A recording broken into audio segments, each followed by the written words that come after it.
evening and welcome to another Malkat Gin video, and here we are, Malkat on tour. Tonight we are doing Graham Norton's Irish Gin, and even though it's an Irish gin, it is a London dry style gin. So the story behind this, it starts with two Kiwis of all things. Two Kiwis who moved to London and they started a company called Invivo Wines, with the idea of bringing New Zealand wines to the world. And as part of that, they started a couple of collaborations, one with Sarah Jessica Parker and one with Graham Norton. So they started with Graham Norton wines. And at the end of a long session of blending wines, they celebrated with a round of martinis. At which point, Graham Norton said, why don't we make a gin? And he was quite insistent on making sure that it was an Irish distillery.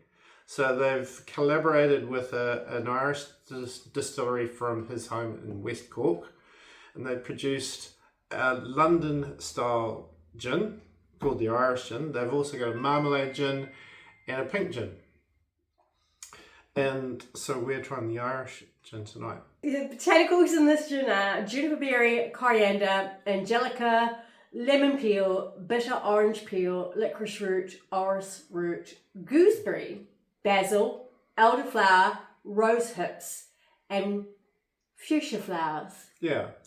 Compared to most of the gins we drink, this is on the lower side. It is 37.5%. So sneaks in there as a gin? Sneaks in there. It is quite a cool bottle.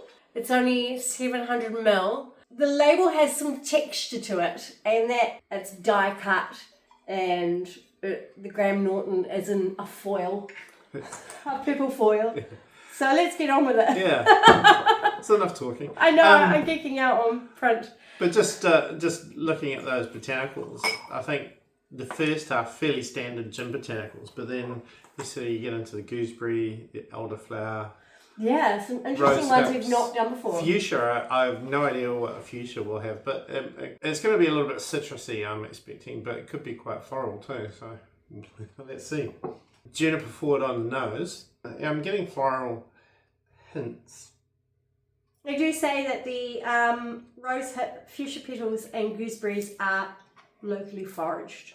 And it's described as mixed citrus embraced by the sweetness of fuchsia petals. Well, straight up, it's a pretty good London dry. It's quite juniper forward. It's not too citrusy. It's not too floral either. Tangy, a little bit zingy.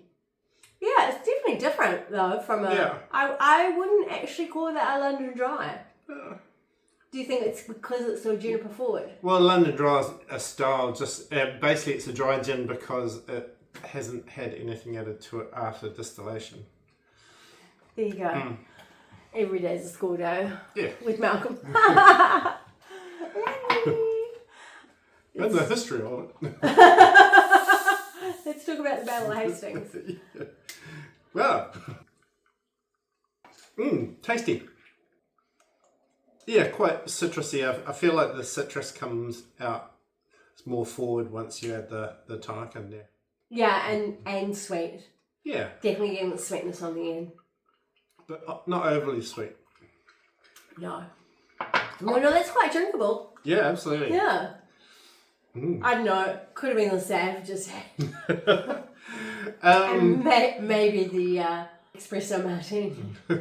Well, look, I've just had a Roku and tonic before this, and certainly this stands up to that quite nicely. And the 2 glasses of bubbles. No, that's quite yummy. Yeah. I wouldn't say it's remarkably different. I mean, if you look at that list of botanicals, you go, oh, that's quite different. But flavour-wise, I don't think it's remarkably different. No, because nothing's jumping out particularly sharp. It's very well blended. And there's nothing in there that's going, hey, I'm different. I'm an Irish gin. Well, no, I wasn't thinking that. I was thinking more, there's nothing going, hey, you haven't tried me before. There's no unusual tastes or flavours coming through.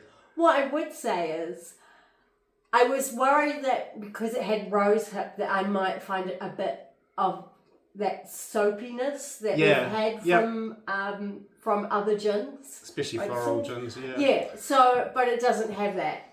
Not at all. No. No. So probably one of the odd gins with rosehip that I have no problem with. Yeah. Look, well balanced, tasty, very drinkable. Actually, maybe the only one that I have a problem with is the sauce. Oh, possibly. Yeah. Yeah. Anyway, gin is the winners.